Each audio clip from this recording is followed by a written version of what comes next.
What's up, everybody? Welcome back to Bourbon and Blunts, baby. Bourbon and blunts. Bourbon and blunts. Coffee and blunts today. It is coffee and blunts. It is a nice little snowy day out here today. And you, my friend, you were just talking about your trip out to Vegas. You were at the CES show. Yep. And you were just telling us about your little Can-Am experience. Yeah, you can rent Can-Am three-wheel motorcycles out in Vegas, and it's freaking amazing, but it was cold as shit. Yeah. Very cold, but a lot of fun. I want to do it again when it's warmer. And yeah, good ass time, man. Skylar and I and my dad, we did a 1,400-mile motorcycle trip out there a few years ago. And one of our first stops, we started in Vegas, and then we went through, where did we go through? We went through Utah, Arizona, and then back to Vegas. And I think one of our first stops might have been through Red Rock. It was hot as shit. Dude. Yeah, I'm sure We were there in August. I'm sure it gets extremely hot. Oh, my dad was struggling. But you didn't have that. It was cold. Yeah, you didn't have that luxury of weather, dude. We were freezing. Yeah. So you went to the CES show. How was the show itself? You say you weren't there a ton. No, I had a few meetings I had to go to. Okay. And that was cool. Do you mind divulging any of the meetings? I met with Sennheiser, big time audio brand. That's actually these headphones right here. Yeah. Met with Sennheiser, I met with Earfun, and I met with a company called Aper. Their name is Aper. Aper. Okay, I never heard of them. AYPUR. Are they retail right now? I believe so. Yeah. Interesting. Yeah, you can buy. Okay. Their shit is cool. Okay. So they had a huge event, drinks and dancers and people on really? stilts. Really? And I saw a bunch of other YouTubers there. We're all filming the same stuff, and we were all hired, to do different things. But it was cool. That's awesome, man. I was watching some videos from the show, and I wish I asked you about it. I wish you saw that company because it seemed pretty cool. They basically make it's this company that has this machine that essentially creates water from the atmosphere. Oh, yeah, you told me so, about that. Yeah, it pulls humidity out of the atmosphere and creates purified water. Apparently, they sell, right now, it's just for, I think, industrial facilities, but they are coming out with retail where you can buy it for the home. And it said their retail model will produce over like 100 gallons of water per day, drawing moisture out of the atmosphere, which I thought was pretty cool. And they said that particular model that I remember if I remember correctly, was about $20,000. So is it like a dehumidifier? I guess it's more like a dehumidifier than somehow purifies that water. Yeah. Which I it's just a dehumidifier with a filter. I'm guessing. Yeah. I'm guessing. I mean, it was pretty damn cool, man. Really, really cool. And I figured like you just need electric to have water. Right. You need electric, right, for this machine. But then you also do solar as well. So that this would be good for maybe people that are, trying to live off grid. Camping. Yeah, but I don't think they had any small models. This was big. They were pretty like big. Industrial. So think of the size of like a big AC condenser outside of a home. Okay. It was like that size. Maybe a little bit bigger. Yeah, it's big. Yeah. So, but still very, very cool. I was hoping you saw them there because I didn't spend too much time walking around. Okay. I went the first day that I had the first meeting. That's the most time I spent at CES, and I went and I looked for certain companies that I like or want to work with. Okay. I took a picture with Bo Jackson, the football player. Oh yeah. Oh really? Yeah. Cool, he man. Was there. TCL always has celebrities there every year. So Bo Jackson was there the day I was there. I think the next day Charles Woodson was there. Yeah. So everybody was just lined up to take pictures. So I got a picture with Bo Jackson, which was cool. And just checked out Samsung and TCL and Sony and some other smaller brands that I got contact info and just emailed them. Nice, dude. Yeah. I like it, man. I like it. Well, everybody, that was a little prequel, a little summary of my man Slang's experience here out in Vegas. It was chill. I got to hang out with other creators. Antoine from New Stuff TV, who now has COVID. A lot of people come home from CV. Yeah, listen, COVID. I feel like a lot of people come home from Vegas in general with a lot of different diseases. So I'm sure they do. I think they do. They probably do. I think they do. So, anyways, everybody, thank you so much for tuning in. Today on the episode, after my man's little summary, we have a little day in the life with me and myself, and followed up by our favorite elite organization called the World Economic Forum. they're meeting in Davos this week. And let's just say the prostitution companies there are doing pretty well for themselves. A lot of hookers for the rich. A lot of hookers for the rich. So we'll talk about that a little bit, and then we'll follow it up and close the episode with words of wisdom with digital slang, baby. Yeah. So anyways, enjoy this little segment of A Day in the Life. What's up, everybody? Jimmy the J from Bourbon and Blunts.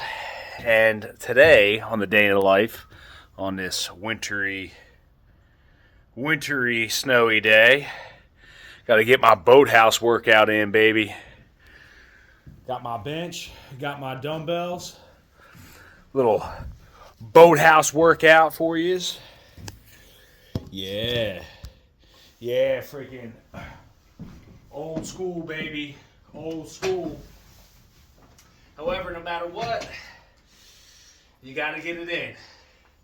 There's no excuses. God gave me a gift. And what is that gift? That gift is my body. And whether I like it or not, I have to take care of my body. I have to work it. I have to exercise it. And since I can't really get to the gym, I gotta do my little boathouse workout. So if you're at home, listening and watching, get your workout in today, baby. And then go have a nice little drink on us. Or go check out Bourbon and Blunts. We love yous. We appreciate yous. Thank you for support. See you soon. All right, everybody. That was a little Day in the Life with Jimmy the J. Yeah, man, that was that's the little workout I did. Yeah, my little boathouse workout. That brings back a little bit of memories during COVID, man, when I couldn't go into the gym. So that was my little workout studio down in there. So You have your shirt off? No, I didn't. Dude, I shot it today. It's fucking snowing out, man. I had 2 jackets on and work boots. Yeah, it's kind of outside, close to being outside. It's right by the water. Yeah. Yeah, it was literally right on the water. You should jump in the water. I thought about it. Do like an ice bath. Yeah, that would thought be about awesome. it. I know, but there's really nobody there to videotape, so. I would do it. Well, you weren't there. I would jump in the water too. I know, but we got to stay in there. We can't just jump right back out. No, you got to stay in for like a minute or two. Yeah, we're gonna stay in for 3. Let's do it. No, it's not. I will say this. It is very. If any of you ever taken ice baths out there, and especially if you take it on a regular basis, there's some pain to it. There's some fucking. It's not pain. fun. It's not necessarily the most enjoyable, but I will say there is a giant endorphin rush when you're done. When you're done. And if you think about it, it's only, however long, a minute, 2 minutes, 3 minutes, like that's not that long relatively in life to be sitting there with a little bit of pain. And it's self-prescribed pain, dude. Everybody needs to put a little self-prescribed pain in their life. By doing so, you are creating a greater resiliency in and of yourself. And because we live in such a soft country overall, there's no doubt. Overall, you need to have a little self-prescribed pain in order to keep that resilience, keep that edge, so to speak. Just because, the inevitable will happen. Life will punch you in the mouth. And, Pain is just weakness leaving the body. Yeah. That's all it is. That's all it is. It's just weakness leaving the body. It's all mental anyway. It is. There's no question, buddy. So anyways, I'm going to switch gears here a little bit. So for those of you who don't know, the World Economic Forum, run by one Mr. Klaus Schwab, who everybody always says he sounds like an evil villain, which he really does sound like an evil villain. Klaus Schwab? Klaus Schwab. He's definitely a Nazi. Yeah. He's definitely a Nazi. So, I will say, basically, the World Economic Forum is a place, so it takes place in Davos, Switzerland. So a very high-end place. You have all these elite political figures from around the world converge there, and they have this week-long session, which basically is a convergence of all the socialist and communist leaders in the world coming together and kind of almost devising schemes to freaking keep centralizing power and steal more freedoms from their people. So it is kind of like dystopian summit. Now, I will say there is a lot of freedom-loving political figures that do go there and kind of push back very strongly in a lot of these speeches. So, how good is the TV, by the way? The TV behind the cameras actually is pretty good. It's actually very clear. Yeah. You look handsome, dude. It's true. So, anyways, But I see you looking all the time. It's good. It's good. It's weird because it's good because it's close to the camera, so it looks like you're looking into the camera. Well, yeah, because it keeps kind of catching my eye. Yeah. But it's all right. It draws my head over there. No, you should look that way.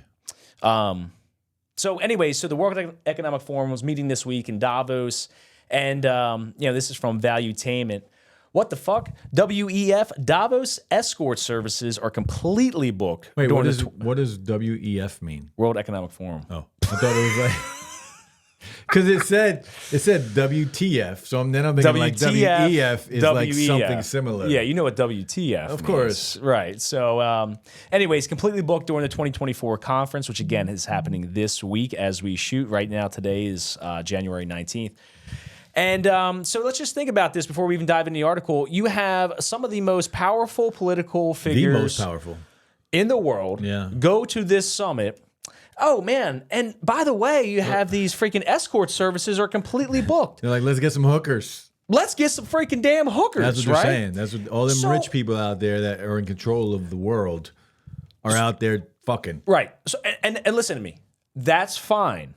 I am totally fine with, hey, if we want to have legal escorts, I don't care about that. You know some of them are married.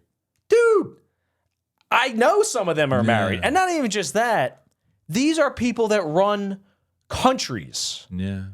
Now, again, I do not care. If you want to do that as two consenting adults and nothing bad, that's fine. But you're also in a certain position where it's just like, if you're going to do that, you should keep it under wraps. Right. Is that who I really want to, lead me?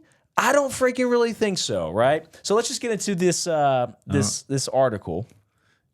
All right, so the elite members of the World Economic Forum began arriving at the Alpine resort town of Davos, Switzerland on Monday, marking the beginning of the 54th annual gathering of the controversial globalist group. And if you haven't, folks, I highly encourage you, go on YouTube, check out some of the meetings that these people are in and some of the conversations that they have. Pretty dystopian, as I mentioned. But while the 3,000 world leaders in attendance prepared to discuss problems ranging from climate change and artificial intelligence to viral pandemics, because they're talking about pandemic or what is it? Pandemic X or Disease X or whatever it is. Like the next one? Yeah, it's kind of remember, they're making? Exactly. Like these people prime you. And they tell you what they're going to do. They tell you what's coming. They tell you what's coming. Yeah. They tell you what they're going to do. This way, there's no karma that comes back on them. They're gonna be like, or at least that's their perception. So. Right, exactly, dude. So, and global war. Preparations were also in place for these masters of the universe to blow off some steam after hours. The theme of this year's meeting of the WEF is rebuilding trust, right? Because nobody fucking trusts these bastards. The branding of which comes in direct response to the negative attention the organization has gotten from the populist movement throughout the Western world in recent years. Guests at the World Economic Forum 2024 are expected to include politicians, religious leaders, entrepreneurs, academics, and celebrities. And this lineup of A-listers will need something to occupy their time between backroom meetings. It has been the case for decades. Demand for prostitution and adult entertainment absolutely skyrockets as soon as world leaders touch down in Davos every year. The world's rich, famous, and powerful, most of whom travel without spouses and families, create an eager market for high-end escort service and ambitious freelancers who can charge as much as $2,500 per night. Yeah, I'm sure it's very expensive. Damn. When you know you got some rich people out there, you bring in the best. They got the best hookers.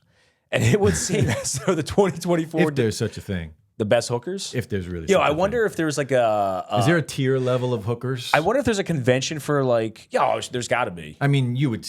Just by looks, I guess, and... I would think probably by looks, maybe by the freakiness of what you do. I guess. I don't know, man. Yeah. If anybody's ever gotten a hooker, drop some comments. Let us know. Some of my buddies. Have you ever? I've never got one. No, me either. No. I've been approached. But in like casinos and things like that. Okay. I have been approached myself one time. I was definitely underage when I was approached. I got followed last year by one in Vegas in a casino. I Really? was literally walking back to my room. How do you know? Because she came up finally and hit on me. Oh, really? Yeah. She was like, "You want to go back to the room?" Did you ask her how much? No. You should have asked. No. I'm curious to see how much that costs. No, she was not hot. Yeah, but just to be curious. I mean, in Vegas, I'm sure. I mean, I don't know. Maybe How much would you pay for that? I wouldn't pay anything for it. Oh, well, these guys are. Yeah. Well, again, these are probably. No, it's just disgusting, man. I'm not disagreeing, dude. But we're talking about. I've never needed to pay. I've never needed to pay either, thank God. And I'm not chastising anybody who does pay. No, to each their own. To each their own. That's To each fine. their Again, own. if these Just are not my thing. If these are two consenting adults, For me, it's I like, don't care. For me, when I look at hookers, it reminds. And if you're a hooker out there, I'm not.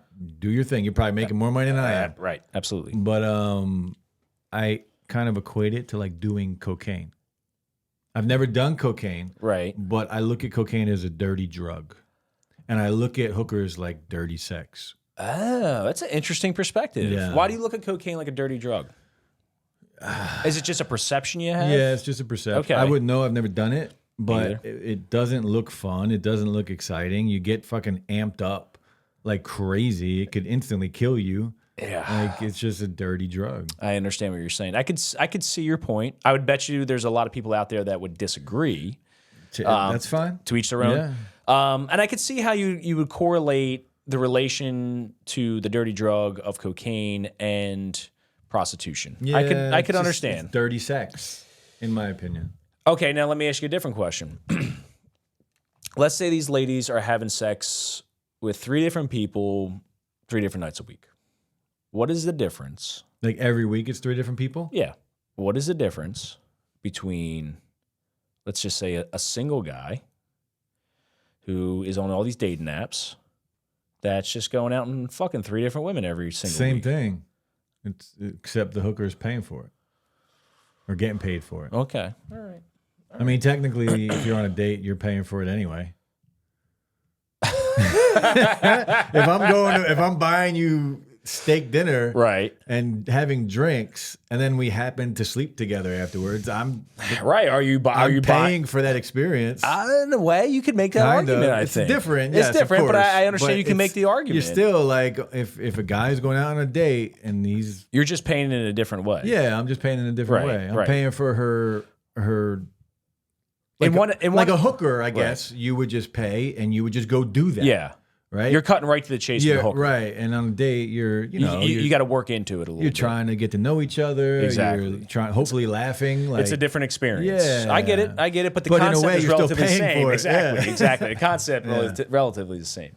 So according to a report from French outlet 20 Minutes, local escort service Tit for Tat tit for tat. has been booked solid for the convention's entire 5-day run. Thanks to the world's elite, there are currently no T4T escorts available in the entirety of eastern Switzerland. All local service providers are fully booked during the WEF week, said site owner B. Conrad, who created the platform to offer Davos visitors the girlfriend experience. There are many customers in Davos who are not price sensitive. There you go. Price sensitive. Not price sensitive. That means they'll pay whatever They'll the hell pay they whatever, want. and who appreciate the privacy of our app all the more. So now this is something they just mentioned in here. They said the girlfriend experience. What's the name of the app? It says it's an app. Tit for tat. Tit for tat. Tit for people. tat. Check it out. TITT, the number 4, and then tat TAT. Crazy. So they said the girlfriend experience. Now I would also imagine, to be fair to all these socialist psychopaths, they might not even be having sex. Maybe not. Maybe they want They're just companionship. companionship. Yeah. Hey, would you? Odds are no. Odds but- are no. yeah. But hey, would you join me for dinner?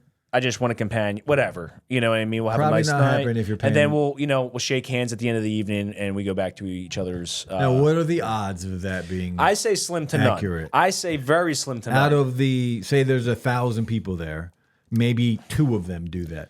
All right, maybe. Yeah. Or maybe 900 of them do that. No. I doubt that too, dude.